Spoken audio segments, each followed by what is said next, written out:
तो कहानी की शुरुआत में हम चोनन शहर को देखते हैं, जहां एक व्हाइट कार एक ब्लैक कार का पीछा कर रही होती है। फिर कुछ दूर चलने के बाद एक सुनसान रास्ता देखकर वो व्हाइट कार वाला बंदा उस ब्लैक कार वाले को ठोक देता है। ब्लैक कार का बंदा अपनी गाड़ी से उतरता है और कार के डैमेज की वीडियो बनाने लगता है, ताकि बाद में वो उसे यूज करके इंश्योरेंस क्लेम कर सके। पर उसे क्या पता था कि उसकी मुलाकात आज डेविल से होने वाली है। जब वो वीडियो बना रहा होता है तो कार ठोकने वाला बंदा उससे अजीब तरीके से बात करने लगता है। देखते ही देखते वो व्हाइट कार वाला बंदा, जो कि असल में डेविल है, उस पर नाइफ से बिना किसी वजह के बड़े बेरहमी से वार करने लगता है। वो उस बंदे को उसी की गाड़ी के अंदर मौत के घाट उतार देता है और वहां से रफू चक्कर हो जाता है। दूसरे दिन सुबह हमारा कॉप, जिसका नाम ताई सूक होता है, वो उस क्राइम सीन पर पहुंचता है। इन्वेस्टिगेशन करने के दौरान वो लाश को देखता है और फिर उसका ध्यान कार के पिछले हिस्से पर जाता है, जहां उसे कार का डेंट नजर आता है। उसे समझ आ जाता है कि एविडेंस के तौर पर ये एक बहुत बड़ी लीड हो सकती है। दूसरे ही पल हम हमारी कहानी के तीसरे और सबसे धाकड़ किरदार यानी गैंगस्टर बॉस को देखते हैं, जिसका नाम डोंग सू है। डोंग सू वहां का सबसे पावरफुल गैंगस्टर गॉडफादर है, जिसका खुद का अपना एक बहुत बड़ा गैम्बलिंग का बिजनेस चलता है। डोंग सू का ये बिजनेस पूरी तरह इल्लीगल होता है। फिर हम देखते हैं कि डोंग सू अपने राइवल गैंग के लीडर के साथ एक मीटिंग कर रहा होता है, जहां उन दोनों के बीच किसी बात को लेकर बहस शुरू हो जाती है। माहौल इतना गर्म हो जाता है कि इन दोनों लीडर्स के चेले भी आपस में भिड़ने लगते हैं। तभी डोंग सू खड़ा होता है और गुस्से में अपने ही बंदे को एक जोरदार झापड़ जड़ देता है। इतना ही नहीं, वो दूसरे गैंग के गुंडे के मुंह में हाथ डालकर उसका एक दांत बाहर निकाल लेता है और दहाड़ते हुए कहता है कि जब हम बात कर रहे हों तो तुम्हारी इतनी औकात नहीं कि तुम हमारे सामने बहस करो। ये खौफनाक मंजर देखकर राइवल गैंग के लीडर की हालत ढीली हो जाती है। डोंग सू उसी बंदे के टूटे हुए दांत को शराब के ग्लास में डालता है और उसे पिलाकर अपनी डील डन कर लेता है। दूसरी तरफ ताई सूक अपने बॉस को मर्डर से जुड़े कुछ डॉक्यूमेंट्स दिखाता है। वो कहता है कि पिछले कुछ दिनों से जो मर्डर्स हो रहे हैं, उनका पैटर्न काफी हद तक एक जैसा है और उन्हें मारने के लिए जो वेपन्स यूज किए गए हैं वो भी बिल्कुल सेम है। ताई सूक को यकीन है कि ये किसी साइको किलर का काम है, पर उसका बॉस उसकी बात सुनने के बजाय उसे ही डांटने लगता है और मजाक उड़ाते हुए कहता है कि ये तुम्हारा वहम है, तुम शायद साउथ इंडियन फिल्में बहुत ज्यादा देखने लग गए हो। अगले पल हमारा गैंगस्टर बॉस अपनी कार लेकर अकेले कहीं जाने के लिए निकलता है। सड़कों पर काफी तेज बारिश हो रही थी, इसलिए वो बड़े आराम से ड्राइव कर रहा था और साथ ही अपने बिजनेस के बारे में भी सोच रहा था। तभी अचानक पीछे से एक कार उसे जोरदार टक्कर मार देती है। ये टक्कर मारने वाला कोई और नहीं बल्कि वही साइको किलर होता है। डोंग सू अपनी गाड़ी से उतरता है और देखता है कि कार पर कोई बहुत बड़ा डेंट नहीं आया है, इसलिए वो उस बंदे को जाने के लिए कह देता है। पर जैसे ही वो पीछे मुड़ता है, वो साइको किलर उस पर पीछे से हमला कर देता है। पर उस किलर को क्या पता था कि इस बार उसका पाला किससे पड़ा है। डोंग सू उस किलर को धोबी के कुत्ते की तरह धोना शुरू कर देता है और उसे जमीन पे पटक देता है। इसी छीना झपटी के दौरान किलर अपनी नाइफ से डोंग सू को बुरी तरह जख्मी कर देता है। पर हमारा डोंग सू भी किसी से कम नहीं था।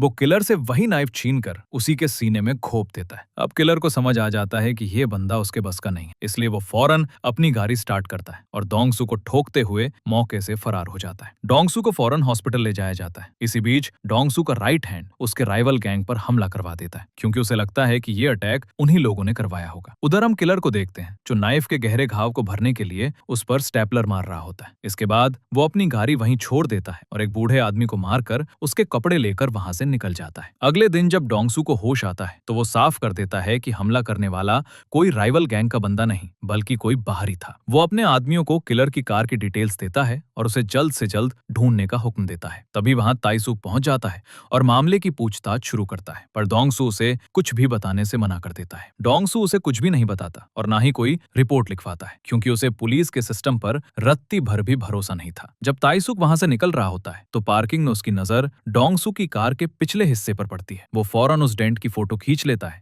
क्योंकि अब उसे कंफर्म हो गया था कि ये उसी साइको किलर की करतूत है। उधर डोंग सू एक स्केच आर्टिस्ट को बुलाकर किलर का हुलिया तैयार करवाता है और उसे हर जगह फैलाने का हुक्म दे देता है। उसी रात किलर अपना अगला शिकार एक ट्रक ड्राइवर को बनाता है और उसे मारने के बाद उसका ट्रक लेकर भागने लगता है। पर तभी ट्रक के अंदर से ड्राइवर का हेल्पर बाहर निकल आता है और दोनों के बीच जबरदस्त हाथापाई होने लगती है। इसी छीना झपटी में किलर का नाइफ नीचे गिर जाता है। अगले सीन में ताई सूक डोंग सू के इल्लीगल अड्डों पर ताबड़तोड़ रेड डलवा देता है, ताकि वो डोंग सू से आमने सामने बात कर सके। वो डोंग सू को समझाता है कि जिस शख्स ने उस पर अटैक किया है वो कोई मामूली इंसान नहीं बल्कि एक बेरहम साइको किलर है। तभी डोंग सू का राइट हैंड उसे खबर देता है कि उन्हें किलर की कार और वो नाइफ मिल गए हैं। इसके बाद डोंग सू ताई सूक को बुलाता है और कहता है कि दोस्त, तुझे तो पता ही है कि एक गैंगस्टर का राज उसके डर से चलता है। जहां दहशत खत्म हुई, समझो वहां धंधा भी चौपट, और मैं अपनी सल्तनत को बर्बाद होते नहीं देख सकता। वो ताइसूक के सामने डील रखता है ताकि वो अंडरवर्ल्ड को लिखा सके कि असली डॉन कौन है। तय ये होता है कि डेविल यानी उस किलर को जो भी पहले पकड़ लेगा वो उसी का हो जाएगा। ताइसूक उसे कानून के पास ले जाना चाहता था, जबकि डोंगसू उसका कीमा बनाना चाहता था। डोंगसू बड़ी चालाकी से ताइसूक को बताता है कि उसने ये सारी बातें रिकॉर्ड कर ली हैं, इसलिए अब ताइसूक उसे धोखा नहीं दे सकता। डोंगसू पुलिस को किलर का स्केच थमा देता है और ताइसूक की टीम को अपने वेयरहाउस में इन्वेस्टिगेशन की परमिशन मिल जाती है। वहां पहुंचकर ताइसूक को किलर की वो लावारिस गाड़ी खड़ी मिलती है और वो डीएनए सैंपल्स की तलाश में जुट जाते हैं। इसी दौरान डोंगसू अपने राइट हैंड को उस राइवल बॉस को खत्म करने के लिए भेजता है जिसने डोंगसू की गिरती साख का मजाक उड़ाया था। डोंगसू जानबूझकर उसी किलर वाले नाइफ से उसका मर्डर करवाता है ताकि सारा शक उस साइको किलर पर चला जाए। फोरेंसिक्स से ताइसूक को कॉल आता है और डॉक्टर बताती है कि डीएनए रिपोर्ट आ गई है। पिछले सारे मर्डर्स इस साइको किलर के डीएनए के साथ मैच हो रहे हैं और वही सेम डीएनए राइवल गैंग के लीडर वाले खंजर पर भी मिला है। अब ये मामला और भी संगीन हो चुका था, इसलिए पुलिस डिपार्टमेंट इसे सीरियल किलिंग के तौर पर रजिस्टर कर लेता है और पूरा महकमा इस किलर की तलाश में जुट जाता है। अगले ही पल ताइसूक डोंगसू को एक जोरदार पंच मारता है, क्योंकि उसे समझ आ जाता है कि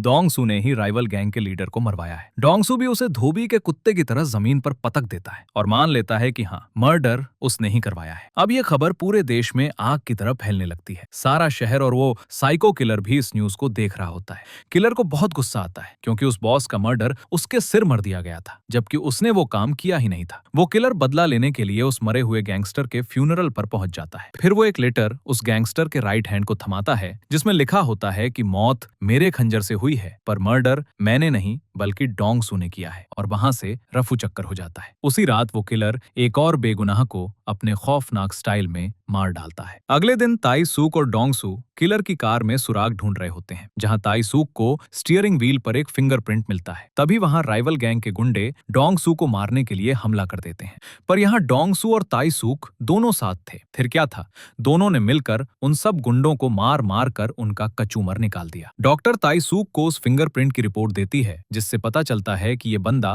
पहले से ही मिसिंग है। ताइसूक उस लापता बंदे के घर पहुंचता है जहां उसे हरे रंग के टैंक्स, ब्लैक मैजिक की बुक्स और मेडिसिन जैसी अतरंगी चीजें मिलती हैं जिन्हें देखकर उसके होश उड़ जाते हैं। वहां उसे साइको किलर की अपने फैमिली के साथ एक असली फोटो भी मिलती है जो डोंगसू के बनवाए हुए स्केच से हूबहू मैच कर रही थी। ताइसूक फौरन ऑफिस जाकर उस बंदे की सारी डिटेल्स निकालने का ऑर्डर देता है। दूसरी तरफ डोंगसू एक बिजनेस मीटिंग में बैठा होता है जहां एक आदमी उसे उकसाने की कोशिश करता है। अब सोते हुए शेर को जगाया है तो अंजाम तो बुरा होगा ही। डोंगसू उसे इतने चांटे मारता है कि वो बंदा उसके चाटों से ही मर जाता है। फिर ताइसूक डोंगसू को किलर का एक वॉइस मैसेज भेजता है जिसे सुनकर डोंगसू कंफर्म कर देता है कि ये आवाज उसी शैतान की है। इन्वेस्टिगेशन में आगे पता चलता है कि उस कातिल का नाम कॉन्ग योंग है। जब पुलिस उसके पास्ट की गहराई में जाती है तो सामने आता है कि बचपन में उसके बाप ने उस पर बहुत जुल्म किए थे और उसे बहुत मारा पीटा करता था। अब डोंगसू उस किलर की फोटो अपनी पूरी गैंग में बांट देता है और पूरे शहर में उसकी तलाश जोर शोर से शुरू हो जाती है। उसके गुंडे चप्पे चप्पे पर नजर रखते हैं और शहर का कोना कोना छान मारते हैं, पर वो शातिर किलर जैसे हवा में गायब हो गया था। एक दिन डोंगसू बारिश में अपनी गाड़ी का इंतजार कर रहा होता है, तभी वहां एक छोटी लड़की खड़ी होती है। डोंगसू को उस पर तरस आ जाता है और वो अपना छाता उसे ऑफर करते हुए कहता है कि बेटा ये ले लो वरना तुम भीग जाओगी। लड़की पहले तो हिचकिचाती है पर डोंगसू के बार बार कहने पर वो छाता ले लेती है। तभी वहां ताइसूक पहुंचता है और उस लड़की को समझाता है कि किसी अनजान आदमी से कभी कुछ नहीं लेना चाहिए, ये लोग बदमाश हो सकते हैं। इस पर वो लड़की बड़ी मासूमियत से पलटकर जवाब देती है कि शक्ल से तो आप भी मुझे बदमाशी लग रहे हो। ये सुनकर डोंगसू की हंसी छूट जाती है। फिर वो लड़की शुक्रिया कहकर बस में चढ़ जाती है। इत्तेफाक देखिए कि वो किलर भी उसी बस में बैठा था, पर उस वक्त किसी की भी नजर उस पर नहीं पड़ी। शाम को जब ये गैंगस्टर्स और डिटेक्टिव्स साथ बैठकर खाना खा रहे होते हैं तभी टीवी पर न्यूज आती है कि शहर में एक और मर्डर हुआ है। डोंगसू ये देखकर दंग रह जाता है कि मरने वाली वही लड़की थी जिसे उसने अपना छाता दिया था। मासूम बच्ची की मौत देखकर डोंगसू का खून खौल उठता है। अब पुलिस और गैंगस्टर्स की टीम बिजली की रफ्तार से बाहर निकलती है और शहर के तमाम होटल्स, बस स्टॉप्स और लॉज को खंगालना शुरू कर देती है। आखिरकार उन्हें एक होटल मिल ही जाता है जहां का मालिक कंफर्म करता है कि वो कातिल वही रुका था, पर वो फिलहाल वहां मौजूद नहीं था। सब लोग छुपकर साइको किलर का बेसब्री से इंतजार करने लगते हैं। देर रात जैसे ही किलर अपनी गाड़ी लेकर वहां पहुंचता है उसे कुछ गड़बड़ का एहसास होता है और वो फौरन वहां से अपनी गाड़ी तेज रफ्तार में भगा लेता है। डोंगसू और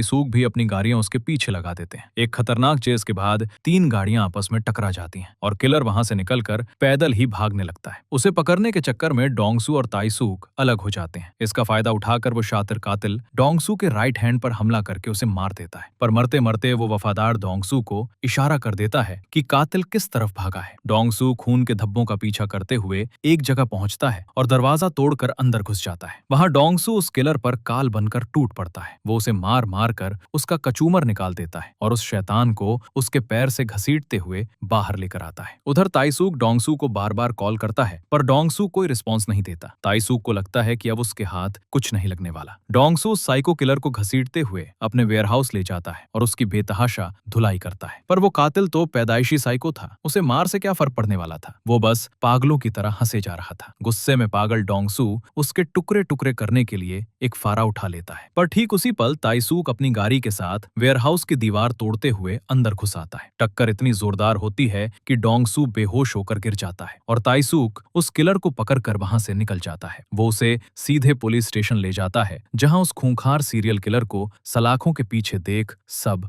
दंग रह जाते हैं। अगले दिन पुलिस डोंगसू के सारे इलीगल धंधों पर रेड मार देती है और उसके सारे गुंडों को धर दबोचती है। अगले सीन में ताइसूक उस किलर से पूछताछ कर रहा होता है, पर वो शातिर चुपचाप पत्थर बना बैठा रहता है। ताइसूक का गुस्सा 7वें आसमान पर पहुंच जाता है और वो उसे जमकर धोता है, क्योंकि पुलिस के पास अभी तक इस कातिल के खिलाफ कोई ठोस सबूत नहीं था। ऊपर से उस शातिर ने एसिड से अपने फिंगरप्रिंट्स भी मिटा दिए थे ताकि उसे मर्डर वेपन से जोड़ा न जा सके। अगले दिन कोर्ट की कार्रवाई शुरू होती है। वो साइको वहां शरीफ बनने का नाटक करता है और कहता है कि पुलिस को जब कोई और नहीं मिला तो मुझे बलि का बकरा बना दिया। जज भी पुख्ता सबूत न होने की वजह से उसे सजा देने में हिचकिचा रहे होते हैं। वहां मौजूद बेगुनाह लोगों की फैमिलीज इंसाफ के लिए तड़प रही होती है। तभी प्रोसिक्यूशन एक ऐसे विटनेस को बुलाता है जो इस कातिल के हमले से जिंदा बच गया था, और वो बंदा कोई और नहीं बल्कि हमारा डोंगसू था। यहाँ हमें पिछली रात का फ्लैशबैक दिखाया जाता है, जहाँ ताइसूक डोंगसू से मदद मांगने गया था। उसने डोंगसू को समझाया कि इस शैतान को खत्म करने के लिए कानून का सहारा लेना ही पड़ेगा। ताइसूक उसे वो रिकॉर्डिंग भी सुनाता है जिसमें डोंगसू ने खुद कबूला था कि उसने ही राइवल बॉस को मरवाया है। अब डोंगसू के पास ताइसूक की बात मानने के अलावा कोई और रास्ता नहीं बचा था। कोर्ट में डोंगसू बड़ी ईमानदारी से गवाही देता है कि इसी साइको किलर ने उस पर जानलेवा हमला किया था। जब डिफेंस लॉयर एक अपराधी की गवाही पर सवाल उठाता है तो डोंगसू उसे कड़ा जवाब देता है, अगर यह कत्ल तुम्हारे अपनों के साथ हुआ होता तब भी क्या तुम यही दलीलें देते। डोंगसू को गवाही देते देख वो किलर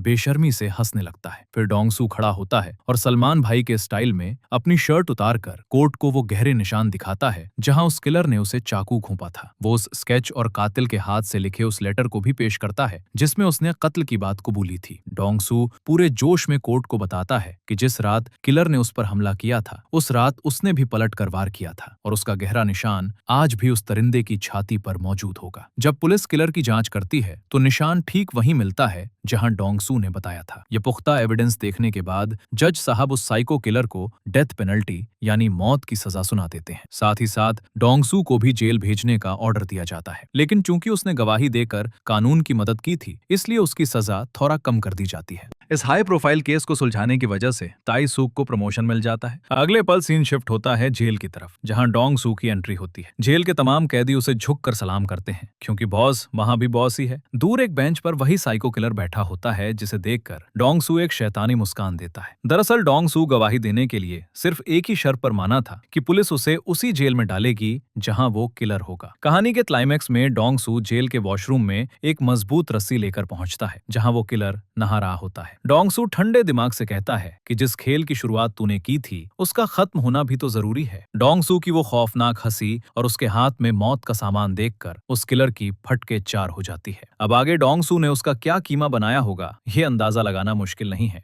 तो दोस्तों इसी के साथ हमारी ये धमाकेदार और मसालेदार कहानी यहीं खत्म होती है। आपको ये मूवी रिव्यू कैसा लगा हमें कमेंट करके जरूर बताएं। अगर वीडियो थोड़ा भी पसंद आया हो